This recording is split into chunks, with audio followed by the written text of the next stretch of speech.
এক সময় ছিল যখন খাজনা দেওয়ার জন্য ভূমি অফিসে ঘুরতে হতো। আর এখন আপনি আপনার স্মার্টফোন দিয়ে ঘরে বসে আপনার খাজনা পরিশোধ করতে পারবেন।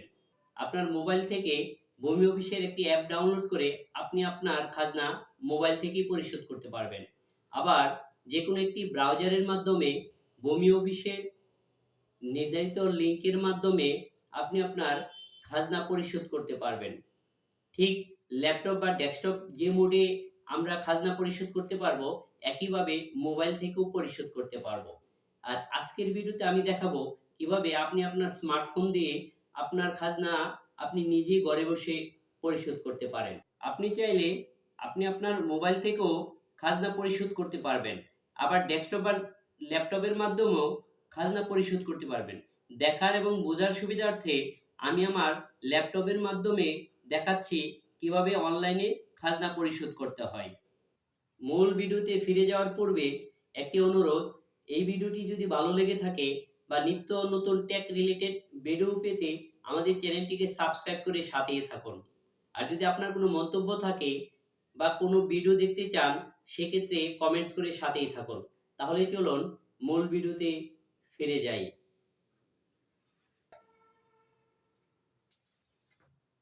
শুরুতে আমি আমার যে কোনো একটি ব্রাউজারে যাচ্ছি। আমি গুগল ক্রোমে যাচ্ছি।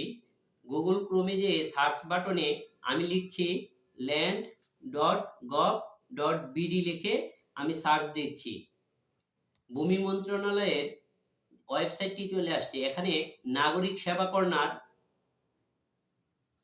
অথবা আমি যদি নিচে আসি ভূমি উন্নয়ন কর, এখানে যদি আমি ক্লিক করি, সেক্ষেত্রে নতুন একটি ওয়েব পোর্টালে আমরা চলে আসছি। এখন যদি নাগরিক কর্নারে ক্লিক করি, তাহলে এখানে আসছে নাগরিক নিবন্ধন, নাগরিক লগ ইন এবং সংস্থা লগ ইন। নাগরিক লগ ইন হচ্ছে আপনার যে রেজিস্ট্রেশনটা এখান থেকে করে নেবেন। আপনি যখন না খাজনা পরিশোধ করবেন, আপনার যদি খাজনা পরিশোধ করার জন্য যে খারিজটা আছে সেটা যদি 2 জনের হয়ে থাকে, সেক্ষেত্রে আপনি এখানে 2 জনের নামে রেজিস্ট্রেশন করবেন তার মোবাইল নাম্বার এবং এনআইডি দিয়ে।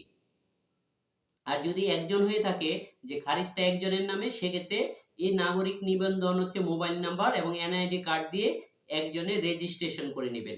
পরবর্তীতে ওই মোবাইল নাম্বার দিয়ে লগ ইন করে নিতে হবে। তাহলে আমরা যেটা করব, এখন নাগরিক নিবন্ধনটা আমি করে নেব। আমি আমার মোবাইল নাম্বারটি টাইপ করতেছি।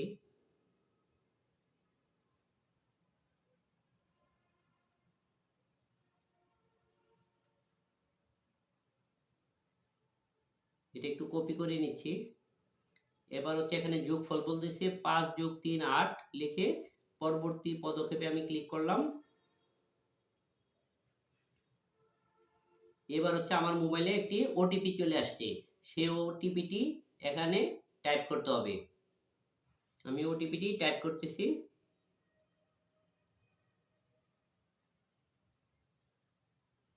এবার হচ্ছে যাচাইকরণে ক্লিক করতেছি।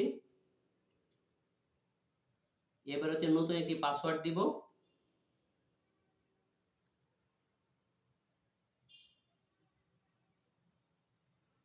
পুনরায় আবার পাসওয়ার্ডটি টাইপ করতেছি।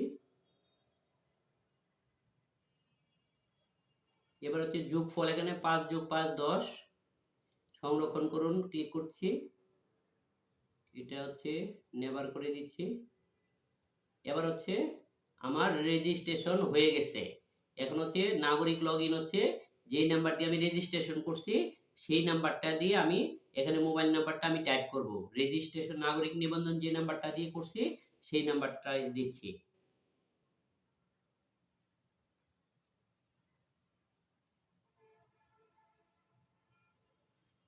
পাসওয়ার্ড দিচ্ছি। নাগরিক নিবন্ধন করার সময় যে পাসওয়ার্ড, সেটা দিচ্ছি। এবার হচ্ছে 4 + 7 11 দিয়ে লগ ইন করুন। এবার সেভ দিয়ে দিচ্ছি। এখানে হচ্ছে প্রোফাইল 100% হয়ে গেছে। এখন এনআইডি ভেরিফিকেশন করুন। এখানে হচ্ছে আমার এনআইডিটা আমি দিয়ে দিয়েছি। এখন হচ্ছে জন্ম তারিখ দিচ্ছি। জন্ম মাস, জন্ম বছর,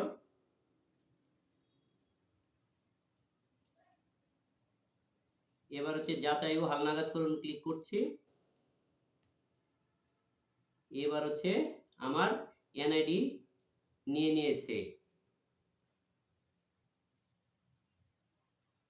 খতিয়ানে ক্লিক করছি।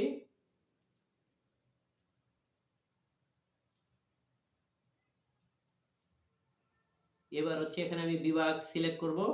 আমার বিভাগ ঢাকা, জেলা সিলেক্ট করতেছি, উপজেলা সিলেক্ট করলাম। এখানে আমার মৌজা সিলেক্ট করতেছি।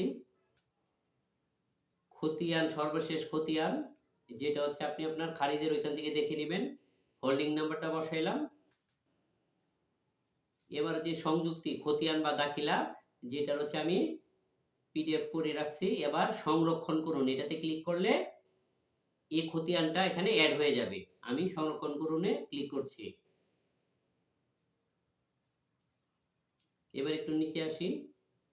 এখানে দেখেন আমি যে খতিয়ানটা এখন দিলাম এটা অ্যাড হয়ে গেছে। হোল্ডিং এ আসলাম, হোল্ডিং এ এখনো আসে নাই। ঠিক আছে, হোল্ডিং এ কেন আসে নাই? কারণ হচ্ছে ভূমি অফিস থেকে এখনো অ্যাপ্রুভাল দেয় নাই।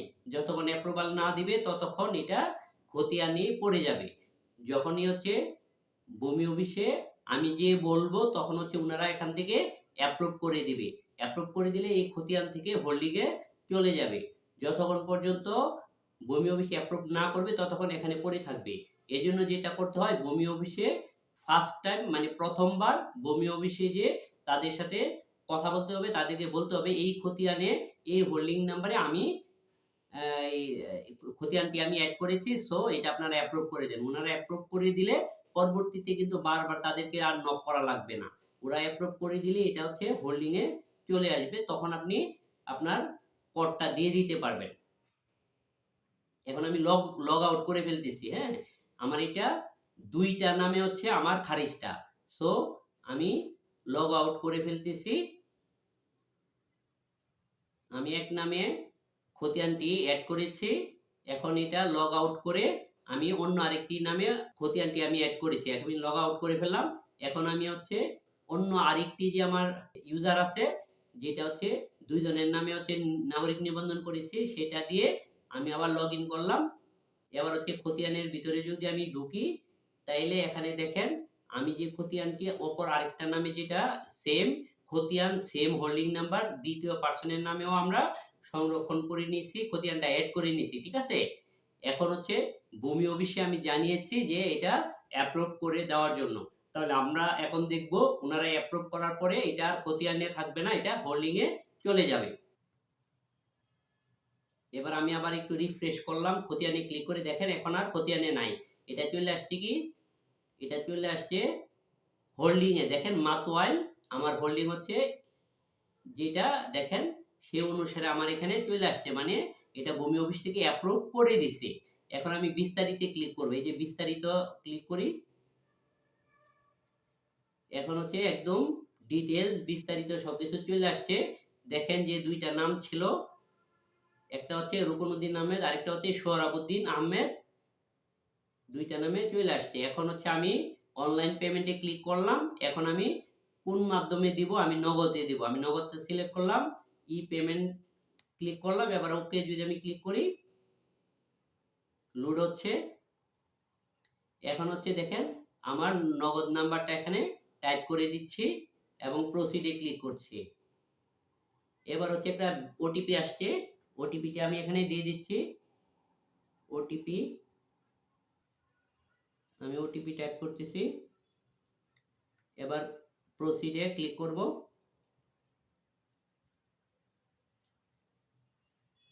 এবার হচ্ছে আমার পিন নাম্বারটা দিচ্ছি। এবার প্রসিডে ক্লিক করব। এই যে আমার ভূমি উন্নয়ন কর পরিশোধ হচ্ছে রুকনউদ্দিন আহমেদ 0.5 অংশ, সোহরাবুদ্দিন 0.5 অংশ, এই দুইজনের নামে হচ্ছে আমার কর আদায় হয়ে গেছে। এখন হচ্ছে আমি নিচে এসে যদি আমি প্রিন্টে ক্লিক করি, এটা হচ্ছে সেভ হয়ে যাবে। আমি সেভ এস দিয়ে আমি এটা সেভ করে নিচ্ছি। নির্ধারিত আমার ফোল্ডারে আমি এটা সেভ করে নিয়ে নিচ্ছি। এই হচ্ছে আমার খাজনা পরিশোধ হয়ে গেছে। এভাবে আপনি আপনার যে খাজনাটা আছে সেই খাজনাটা আপনি নিজেই বাসায় বসে আপনার স্মার্টফোন দিয়ে আপনি করে নিতে পারবেন। আর এই পিডিএফটা ডাউনলোড করে দোকান থেকে প্রিন্ট করে নিয়ে নিলেই হচ্ছে আপনার খাজনা পরিশোধ হয়ে গেছে। আর এভাবে আপনি আপনার নিজের জমির খাজনা নিজেই পরিশোধ করতে পারবেন। আর এখন থেকে একবার যখন আপনি খাজনা পরিশোধ করে ফেলবেন, দ্বিতীয়বার, তৃতীয় মানে দ্বিতীয় বৎসর থেকে আপনি যখন খাজনা পরিশোধ করবেন তখন আর ভূমি অফিসে অ্যাপ্রুভ করার জন্য আর কোনো ফোন করতে হবে না। আপনি আপনার খাজনা আপনি প্রতি বছর নিজের মতো করে পরিশোধ করতে পারবেন। আজ এই পর্যন্তই। অন্য কোনো দিন অন্য কোনো টপিকস নিয়ে আবার কথা বলব। সেই পর্যন্ত ভালো থাকুন।